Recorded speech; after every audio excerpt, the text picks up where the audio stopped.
지난 주간에 제가 길가에다가 차를 세워놓고 휴대폰으로 뭘 좀 확인할 게 있어가지고 이렇게 보고 있는데 갑자기 옆에서 쿵 소리가 나요. 보니까 어떤 아저씨가 넘어진 거예요. 그대로 넘어진 겁니다. 저도 뭐 예전에 가다가 길에 뭐 돌뿌리 같은 데 걸려가지고 넘어진 적이 있어서 그냥 금방 일어나서 다시 걸어가시겠지 생각하고 그냥 지켜봤는데 이분이 무릎을 펴고 반쯤 일어나려고 하다가 다시 또 넘어지는 거예요. 이게 뭐지? 하고 좀 더 이렇게 자세히 들여다보니까 이분이 다리가 장애를 가지고 있는 분이에요. 혼자는 도저히 일어날 수가 없는 분입니다. 그 지팡이를 짚어야 되는데 처음에 균형을 잃고 넘어지면서 지팡이가 튕겨 나가가지고 한 2, 3m쯤 이렇게 떨어져 있는 거예요. 그러니까 지팡이를 짚지를 못하니까 혼자는 일어날 수가 없는 거죠. 그 어떻게 했겠습니까? 제가 그냥 슈퍼맨처럼 그냥 차문을 열고 확 달려가가지고 아이고 괜찮으시냐고 그러면서 그분의 손을 딱 잡아가지고 이렇게 세우니까 그렇게 힘들어 하셨던 분이 그냥 벌떡 일어나시는 거예요. 그리고 일단 한번 딱 일어나니까 버틸 수가 있더라고요. 그래서 잠깐만 계시라고 그래서 제가 그 2m 앞에 떨어져 있는 지팡이를 주워다가 갖다 드리니까 뭐 아무 일이 없었다는 듯이 다시 지팡이를 짚고 앞으로 잘 가시더라 그 말이에요. 제가 그걸 보면서 한 가지 느끼게 되는 것이 뭐냐면 잠깐인데 제가 잡아 일으켜 세우는 거는 뭐 별거 아니지요. 그럼에도 불구하고 그분에게는 굉장히 큰 사건이었죠. 그 한 번만 이렇게 세워주면 얼마든지 걸어갈 수 있는데 만약에 그 길에 저뿐만 아니라 지나가는 행인이 아무도 없어서 그를 붙들어 주지 못했다면 아마 그는 일어나는데 굉장한 어려움을 겪게 됐을 겁니다. 지금도 여전히 우리가 조금만 더 자세히 들여다보면 한 번만 잡아주면 일어날 수 있는 사람들이 참 많습니다. 지난 몇 달 동안 코로나19 때문에 우리 많은 이웃들 형제들이 힘들어하죠. 우리 모두가 힘들지만 그럴 때일수록 한 번만 좀 잡아주면 다시 일어날 수 있는 많은 사람들이 있습니다. 그런데 엎친 데 덮친 격으로 지난 일주일 내내 비가 이렇게 막 많이 쏟아져 가지고 오늘로 벌써 이재민이 6,000명 정도 생겨나고 사망과 실종자가 수십 명에 이릅니다. 저는 뭐 인생을 많이 살아보진 않았지만 제가 살아오면서 이렇게 전국적으로 물난리가 많이 난 적이 있었나 싶을 정도로 이거는 뭐 영남, 호남, 강원도 또 오늘은 중부권, 수도권 뭐 가릴 것 없이 지금 물 폭탄이 떨어지고 있죠. 아마도 우리가 손을 내밀어야 할 이웃들이 많이 생길 겁니다. 어떤 방법으로든지 우리 교회도 아마 그 일에 협력을 하게 될 것입니다. 뿐만 아니라 저 사람은 그냥 뭐 행복하게 잘 살고 있겠지, 별 염려 걱정 근심 없이 살아가고 있겠지 그렇게 보일지 모르지만 오늘도 저 지옥의 불고덩이 한가운데서 아우성 치면서 나 좀 한 번만 잡아달라고, 난 정말 이렇게 살고 싶지 않다고, 나도 천국 같은 삶을 살고 싶지, 난 이런 지옥 같은 인생을 살고 싶지 않다고, 나를 한 번만 좀 잡아 이렇게 세워달라고 부르짖는 이웃들이 얼마나 많은지 모릅니다. 문제는 우리가 영적으로 둔감해져 가지고 눈이 가리워지고 희미해져서 보이질 않을 뿐이지요. 우리의 귀가 어두워져서 안 들릴 뿐이지요. 그런 이웃들이, 형제들이 우리 곁에 지금도 있다는 사실입니다. 저와 여러분을 하나님 먼저 부르신 이유는 우리가 먼저 하나님의 은혜를 알았으니 가서 그들을 손잡아 이렇게 세우라고 부르신 줄 믿습니다. 우리가 조금만 더 자비의 마음으로, 우리 주님의 마음으로 들여다보면 그런 분들이 많이 보여요. 특별히 오늘 우리가 광복 75주년을 기념하는 주일입니다. 또한 남북 통일을 위해 공동 기도하는 그런 주일이기도 하지요. 광복절의 가장 큰 기쁨이 뭡니까? 여러 가지가 있겠지만 무엇보다 자유를 되찾았다는 거죠. 여러분 아시다시피 1910년도 8월 29일 날 일본이 강제로 조약을 맺어가지고는 우리의 경제권, 통치권, 사법권 모든 걸 다 빼앗아갔습니다. 그리고 지네들이 말하기를 야 니네가 그렇게 하자고 해서 우리는 해준 거야. 너네들 우리 때문에 잘 살게 된 거 아니야? 뭐 이런 식으로 얘기하죠. 우리는 그렇게 마음먹은 적이 없습니다. 몇몇 타락한 관료들이 이상한 조약을 맺어가지고 온 국민의 자유를 다 박탈당하게 된 것이죠. 우리 그리스도인들이 가만히 있을 수가 없었죠. 여러분 알다시피 1919년도 3월 1일 날 3.1운동 선언을 할 때에 33인의 선언인 가운데 16명이 그리스도인입니다. 그 16명 가운데 9명이 우리 감리교회 목사님들입니다. 죽을지도 모르는데 감옥에 가가지고 온갖 고문을 당할지도 모르는데 그럼에도 불구하고 하나님의 부르심 앞에 그대로 있을 수가 없어서 뛰쳐나간 거죠. 조선 총독부가 본국으로 보낸 보고서에 의하면 조선에 그리스도인이 한 10만 명 되는데 그들을 경계하라. 그들은 다 항일 운동가요 독립투사다. 이런 보고가 있어요. 그때 당시에 한국교회 성도들이 다 합쳐도 10만 명밖에 안 됐거든요. 근데 이 10만 명이 다 독립투사로 보이는 거예요. 그만큼 한국교회가 무시무시했다는 거예요. 일본 사람들 볼 때는 말이죠. 그러다 보니까 교회를 막 박해하기 시작합니다. 십자가 군병들아, 그 찬송 있죠? 이 찬송도 못 부르겠어요. 그 이상하다. 너 군병들 그 뭐야? 니네들 뭐 의병 조직해가지고 뭐 하려고 그러는 거야? 못 부르겠어요. 다윗과 골리앗 이거 주제 가지고 설교했다가 목사님이 감옥에 잡혀가지고 고출당했어요. 야, 그럼 니네가 다윗이고 우린 골리앗이야? 니네가 우리 뭐 때려 부신다는 얘기야? 그런 설교도 하지 마. 제대로 찬송도 부를 수도 없었어요. 제대로 말씀을 전할 수도 없었습니다. 신사참배 안 하면 예배도 못하니까 예배 드리기 전에 머리 숙여가지고 신사참배, 강제로 신사참배도 강요했죠. 그러다가 1945년도 8월 15일 날 하나님 은혜 가운데 이 민족이 독립을 찾은 거죠. 빛을 찾았다라고 하는 뜻에서 광복 아닙니까? 광복절이 되니까 가장 좋은 게 뭡니까? 자유함을 얻게 된 거죠. 교회 안에 마음대로 모여서 예배할 수 있게 됐고 마음대로 모여 찬송할 수 있게 됐고 마음대로 모여서 기도할 수 있게 된 것이죠. 이 민족 가운데 하나님이 부어주신 큰 은혜인 줄 믿습니다. 무엇보다도 민족적으로 당한 이 억눌림 뿐만 아니라 우리 개인에게도 이런 저런 모양으로 억눌림이 있죠.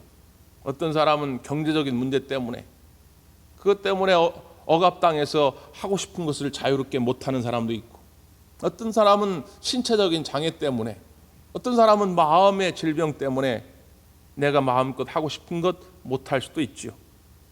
근데 오늘 성경은 우리 예수님은 그것들보다도 아주 또 근원적인 억눌림이 있다는 겁니다. 우리의 삶을 자유롭게 하지 못하는 아주 근원적인 억눌림, 그게 뭐냐 말이죠. 자, 성경을 한번 보죠.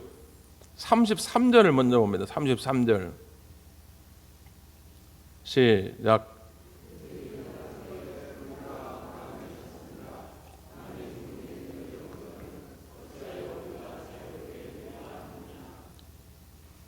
예수님을 믿고자 예수님께 나온 유대인들이 지금 예수님과 논쟁하는 장면이에요.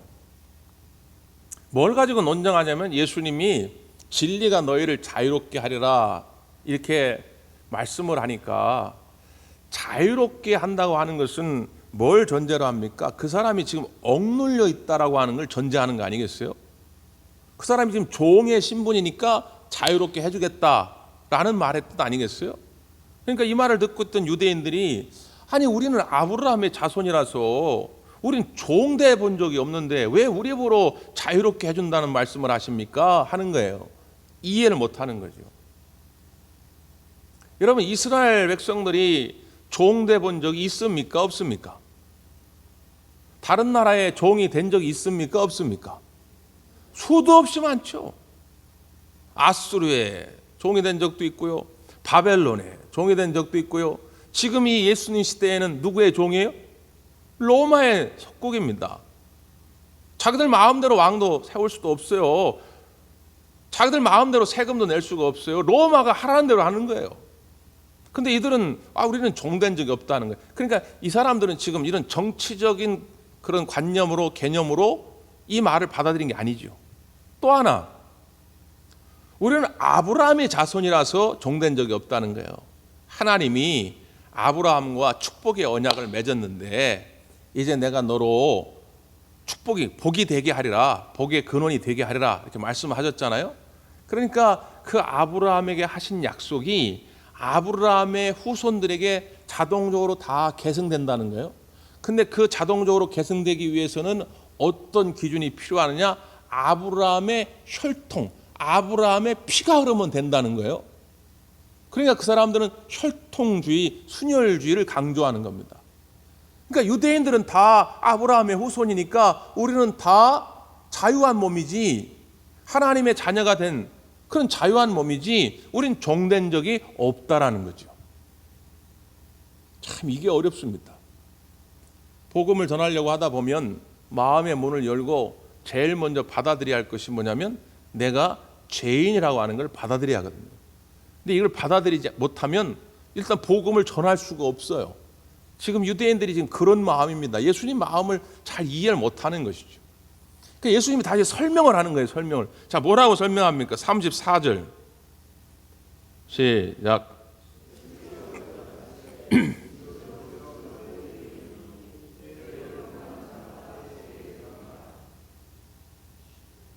죄를 범하는 자마다 죄의 종이라. 지금 내가 너희들에게 말하고자 하는 것은 너희들이 바벨론의 종이었냐 로마의 종이었냐 그 얘기를 하고자 함도 아니고, 너희들이 지금 아브라함의 자손이냐 아니냐 그 얘기를 하고자 함도 아니고, 하나님의 자녀가 되는 것은 그런 혈통으로 되는 것이 아니라 너희들이 죄로부터 자유함을 얻을 때 비로소 자유함을 얻는 것이다. 너희들이 이 죄로부터 자유함을 누리지 못하면 너희들은 영원히 죄의 종으로 사는 것이다. 그런 말이에요. 종으로 산다는 것은 뭡니까? 자율적으로 할 수 있는 게 없어요. 시키는 대로 하는 거죠. 삼손과 드릴라가 하나님이 허락하지 않은 죄를 저지르죠. 삼손이 그걸 알았을까요? 몰랐을까요? 다 알고 있었지요. 삼손과 드릴라 영화나 연구로도 많이 만들어졌는데, 그런데 보면 이제 삼손이 드릴라 집으로 가려고 할 때 삼손의 내면의 목소리가 나옵니다. 내면의 목소리. 요즘 TV 같은 데 보면 그런 내면의 목소리는 거의 다 이렇게 자막으로 나오죠. 자막. 삼손의 내면의 목소리는 뭐냐면 안 된다. 가면 안 돼. 야, 드릴라한테 가면 안 돼. 이 내면의 목소리가 흘러나옵니다. 그런데 발은 어떻게 해요? 발은 이미 드릴라한테 가고 있어요. 하나님은 이 속에 선한 양심을 주었기 때문에, 우리가 하나님의 형상으로 지음을 받았기 때문에 죄를 지으려 가려면 이때 여기서 벌써 하나님의 음성이 들려집니다. 이게 안 돼, 안 돼, 이건 죄야. 그런데 죄의 종으로 살게 되면 발은 끌려갑니다. 이게 종된 삶이라는 거예요. 자유하지 못한 삶이라고 하는 것이죠. 그러면 어떻게 여기서부터 자유할 수 있느냐? 우리가 일제로부터 종된 삶을 살았는데 오늘 하나님이 미국이라고 하는 도구를 써서 원자폭탄 떨어뜨려 가지고 저들을 항복시키게 했는데, 과연 우리가 이 죄의 종된 삶은 어떻게 우리가 항복을 받아내고 어떻게 자유와 독립을 누릴 수 있냐 그 말이죠. 자, 그 다음 말씀에 해법이 나옵니다. 자, 35절 36절 시작.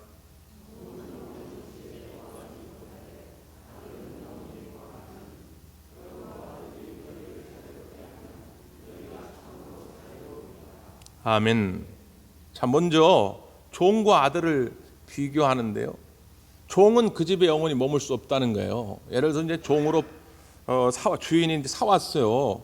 그런데 나이가 많이 들거나 아니면 어디 다쳐가지고 병들었거나 그럼 더 이상 일할 수 없게 되잖아요. 그럼 내쫓아버립니다.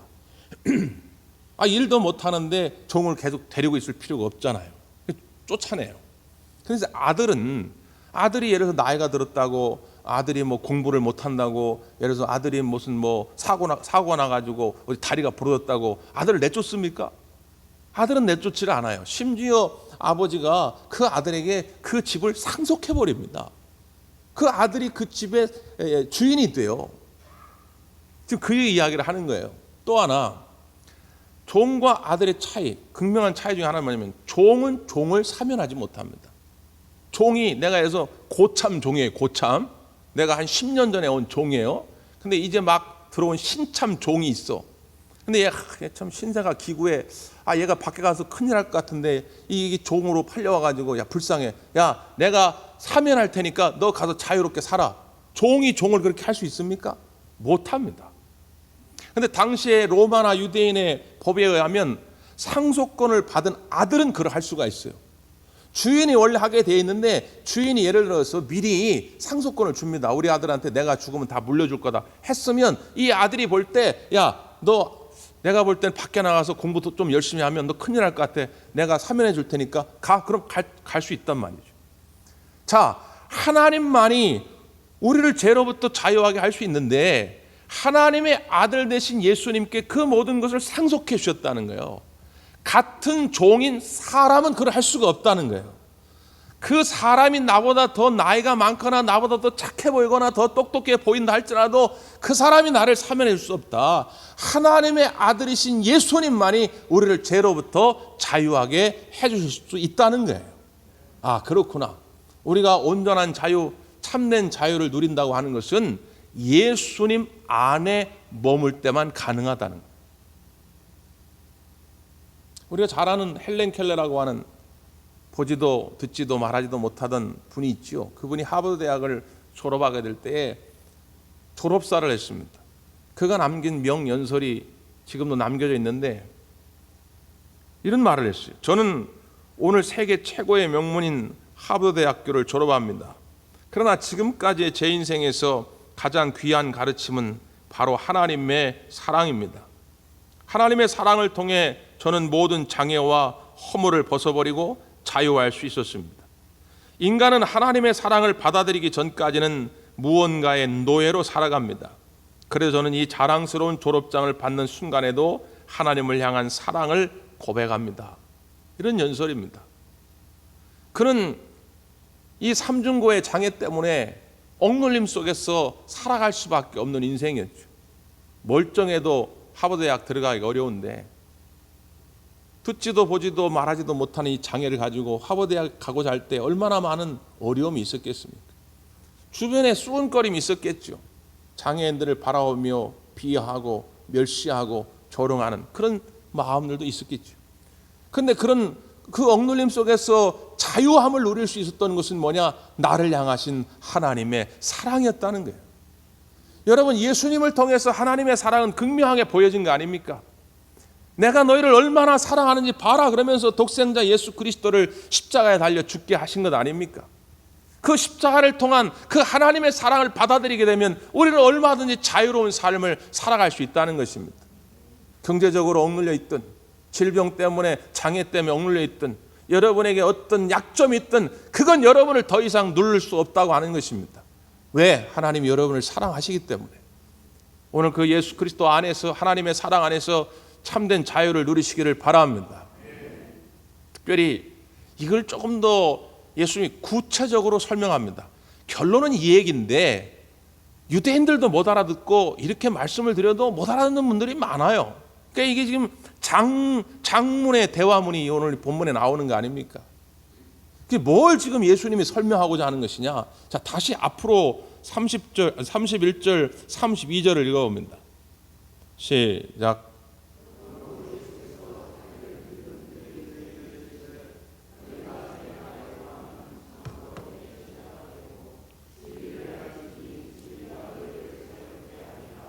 아멘. 먼저 진리를 알지니 진리가 너희를 자유롭게 하리라 말씀합니다. 진리는 우리를 자유롭게 하죠. 삶을 편안하게 만듭니다. 여러분, 오늘 예배를 마치고 꼭 가실 때 저 출입문으로 나가셔가지고 계단으로 내려가셔야 됩니다. 우리 교회에도 이 폭우의 영향으로 엘리베이터에 누수가 생겨가지고 엘리베이터 작동이 안 돼요. 그러면 이 예배 끝나고 저 출입문으로 나가서 계단으로 나가는 게 진리입니다. 목사님, 나는 거기 동의 못하겠습니다. 나는 그냥 일로 갈래요. 믿음으로 되어질지라. 가면 여러분 머리만 깨집니다. 에? 저 엘리베이터 또 붙잡고 또 내가 예수 이름으로 명하노니 열려줄지어다. 그래야 뛰어내리면 그 밑에 떨어져 머리 깨져요. 진리를 알지 못하면 삶이 피곤해집니다. 진리를 알아야 삶이 편안해져요. 자, 그럼 과학적 진리 말고, 그럼 오늘 여기서 말하는 예수님 말씀하는 영적인 진리는 뭐냐 말이죠. 이 진리를 알아야 우리를 자유롭게 하고 삶을 평화롭게 만들고 행복하게 만든다는데, 이 진리가 뭐냐? 요한복음 14장 6절에서 예수님은 스스로를 선언합니다. 내가 곧 길이요 진리요 생명이니 나로 말미암지 않고는 아버지께로 올 자가 없느니라. 내가 곧 진리다, 이렇게 말씀합니다. 예수님이 곧 진리예요. 자, 그런데 그 앞에 말씀에 뭐라고 하셨냐면, 너희가 내 말에 거하면 참으로 내 제자가 되고 진리를 알지니, 이렇게 연결이 됩니다. 그래서 거기서 말씀하는 내 말, 이 예수님의 말씀, 하나님의 말씀이 진리와 연결이 됩니다. 요한복음은 복음서는 복음서이지만 우리가 공간복음서라고 말하지 않고 사복음서라고 말합니다. 마태복음, 마가복음, 누가복음, 세 복음서는 우리가 공관, 같은 관점을 가지고 쓴 복음서다 해서 공관복음서라고 그러죠. 근데 요한복음서는 이 공관복음서에 들어가지 않습니다. 요한복음서가 이 세 개의 복음서와 다른 면 가운데 하나, 가장 특징적인 것이 뭐냐면 소위 로고스론입니다. 로고스는 헬라어인데 우리말로 번역하면 말씀입니다. 말씀의 신학입니다. 요한복음의 신학을 한마디로 말하면 말씀의 신학입니다. 요한복음서는 뭐라고 강조하냐면 말씀이 육신이 되어 우리 가운데 오셨으니, 이렇게 설명해요. 다시 말하면 진리는 뭐냐? 예수님 그 자체입니다. 또한 진리는 뭐냐? 하나님의 말씀입니다. 진리, 예수님, 말씀, 이게 다 등격, 니꼬르입니다. 같다는 거예요. 오늘 이 시간 우리가 하나님 말씀을 들을 때에 귀로만 듣는 것이 아니라 말씀을 통하여 우리가 예수님을 만지고 느끼고 예수님을 만나는 것입니다. 이 말씀이 곧 예수님이라는 거예요. 그렇다면 우리가 하나님 말씀이 선포될 때에 그 말씀에 그대로 순종하는 것이 진리를 아는 것입니다. 내가 생각할 땐 아닌데요, 내가 경험한 바로는 아닌데요, 그건 진리에 불순종하는 거죠. 하나님 말씀이 선포되면 그게 그냥 진리예요. 하나님이 아브라함을 부르셨습니다. 야, 너 고향 친척 아버지 집을 떠나서 내가 너에게 지시할 땅으로 가라. 그러면 가는 거예요. 그게 진리라는 거예요. 하나님 왜 글로 가야 됩니까? 하나님 글로 가다 보면 산도 있고 강도 있고 빠져 죽을지도 모르고 짐승들한테 잡혀먹을지도 모르고, 하나님 글로 가면 안 될 것 같은데요? 묻지 않습니다. 내가 너에게 지시할 땅으로 가라. 그러면 내가 너로 큰 민족을 이루게 하고 내가 너에게 복을 주어서 너를 창대하게 하리니 너는 복이 될지라. 진짜 복을 주시겠다는 거죠. 하나님 말씀에 순종하는 것, 그것이 진리를 아는 것이고 진리 안에 머무는 것입니다. 노아에게 하나님이 산꼭대기에 배를 지라고 합니다. 이게 과학적 진리에 어긋나죠. 여러분, 배는 어디다 지어야 됩니까? 강이나 바다에다 지어야죠. 물이 있는 곳에 지어야죠. 아니, 산꼭대기에다가 배를 지면 이게 어떻게 진리겠어요? 그런데 하나님 말씀이 선언될 때에 오늘 노아는 배를 짓는 것입니다. 그리고 훗날 지금의 이 폭우는 이건 상대가 안 됩니다. 이 정도 비만 와도 우리가 이렇게 어려움을 당하는데 40일 동안 하늘에 궁창이 열려지고 땅에 물이 솟아가지고 쏟아지기를 시작하는데 온 누리가 다 물에 잠깁니다. 그때 산 위에 있던 배가 뜨기 시작합니다. 하나님 말씀에 순종했더니 비로소 이 배가 자유의 배요 우리를 구원하는 배였다고 하는 걸 노아가 뒤늦게 깨닫게 되는 것이죠. 하나님 말씀 앞에 우리가 믿음을 가지고 순종할 때 참된 자유를 얻게 될 줄 믿습니다. 우리가 광복절을 이스라엘 백성들과 비유할 때 가장 비슷한 절기가 뭐냐 하면 그게 6월절입니다. 6월절이 뭡니까? 이스라엘 백성들이 애굽을 탈출하고자 하는데 바로가 마음이 강팍해져 가지고 안 놔주니까 하나님 마지막 10번째 재앙을 내리는데 애굽의 장자들, 사람이든 짐승이든 큰 것들을 다 쓸어버리는데 이스라엘 백성들도 그 재앙을 받으면 안 되니까 하나님께서 이스라엘 백성들이 머무는 곳에는 어린 양의 피를 문설주에 바라고 한 것 아닙니까? 그 문설주에 피가 묻어져 있는 곳에는 재앙이 넘어가는 것이죠. 그래서 6월절 아닙니까? 하나님 왜 이래야 됩니까? 우리 어머니는 참 기도도 열심히 하고 우리 어머니는 평소에 나를 위해 희생하고 헌신한 분이기 때문에 그 어머니에게 재앙을 넘어가는 건 괜찮은데 저 옆집 저 여자는 맨날 나한테 그냥 욕이나 해대 쌓고 맨날 욕심이나 피우고 성격이 정말 괴팍한데 왜 저 여자도 살려줘야 됩니까? 우리가 물을 필요가 없는 거죠. 하나님 말씀이 그렇게 선언됐으면 어린 양의 피를 바르고 그냥 그 안에 머물면 되는 겁니다. 그럼 하나님의 기준에 의해서 사는 거예요. 오늘 하나님이 말씀하는 겁니다. 그리스도 예수 안에는 결코 정죄함이 없나니 그리스도 예수 안에 있는 생명의 성령의 법이 너를 죄와 사망의 법에서 해방시켰느니라. 하나님 말씀이 우리에게 선언되었으면 우리는 그 말씀에 순종하는 것입니다. 그래, 예수 안에만 머물면 되는구나. 나의 어떤 과거의 죄악들, 나의 실수들, 나의 어떤 인격적인 상태들 이건 중요하지 않습니다. 그리스도 예수 안에 머물기만 하면 생명의 성령의 법이 너를 죄와 사망으로부터 자유하게 하고 해방시킬 것이다. 이게 하나님의 약속이거든요. 여러분 이 약속을 붙드시기를 바랍니다. 그래야 참된 자유를 누리는 거죠. 근데 사탄은 지금도 우리를 그대로 두지 않는 것입니다. 자유하지 못하게 하려고 여전히 우리를 공격하는 것이죠. 지난 우리가 전도팀하고 필그림 하우스 갔을 때 거기 철로역정 순례길을 이렇게 조형물을 여러 꾸며놨는데 그 중간쯤에 보면 미궁이라고 써요. 미궁. 뷰티풀 하우스. 아름다운 성, 아름다운 도시. 이제 천성을 향해 천국을 향해 가는 순례각들이 쉬는 곳입니다. 우리가 지금으로 말하면 교회 같은 거죠. 여러분 일주일 동안 지쳤는데 교회 와서 다시 또 영적으로 힘을 얻어서 또 세상에 가서 어둠의 권세 싸워서 그래서 결국 천성까지 가는 거 아닙니까? 그래서 기독도도 이제 그 미궁 앞에 와 있는데 그 미궁을 들어가려면 이 다리가 있어요. 다리. 그 다리를 건너야 됩니다. 근데 다리 앞에 사자 2마리가 딱하니 버티고 있는 거죠. 기독도보다 앞서서 왔던 순례객이 그 사자를 보고 도망칩니다. 한 사람의 이름은 뭐냐? 겁쟁이입니다. 한 사람의 이름은 뭐냐? 불신입니다. 이 겁쟁이 씨와 불신 씨는 그 사자를 보고 겁이 나가지고 결국 이 천성을 향한 순례길을 포기하고 돌아가 버렸어요. 기독도도 그 사자를 보니까 그래 불신 씨, 겁쟁이 씨가 이제 이해가 된다. 야 얼마나 무서웠어. 야 나도 저기를 건너갈 수 있을까? 그때 망설이고 있을 때 그 미궁의 문지기가 소리를 지릅니다. 여보시오, 여보시오, 자세히 보라고 자세히. 그 돌이켜 자세히 보니까 사자들이 굵은 쇠사슬에 묶여져 있는 것입니다. 절대로 저 사자는 당신을 공격할 수가 없습니다. 당신이 다리 가운데로 조심 있게 걸어만 오면 얼마든지 이 미궁으로 들어와서 우리가 제공하는 쉼을 누릴 수가 있습니다. 실제로 딱 가보니까 사자들이 으르렁만 거리지 공격을 못해요. 쇠사슬에 묶여 있어가지고. 여러분 마귀가 오는 사자와 같이 여러분을 공격할 것입니다. 천국 가는 그날까지 계속 우리에게 정죄의식을 심을 것입니다. 야 무슨 예수 안에 예수 한번 믿는다고 말하면 너 모든 게 제사 안 받아? 너 5년 전에 내가 한 일을 다 알고 있는데 너 지금도 네 마음속에 그 시커먼 죄를 내가 다 알고 있는데 네가 무슨 교인이야? 네가 무슨 집사야?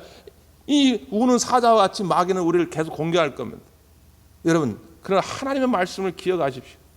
그리스도 예수 안에는 결코 정죄함이 없나니 너는 죄와 사망의 법에서 자유하게 됐다. 여러분 이 말씀을 붙드시고 진정한 자유를 누리시게 되기를 간절히 바랍니다. 기도하겠습니다.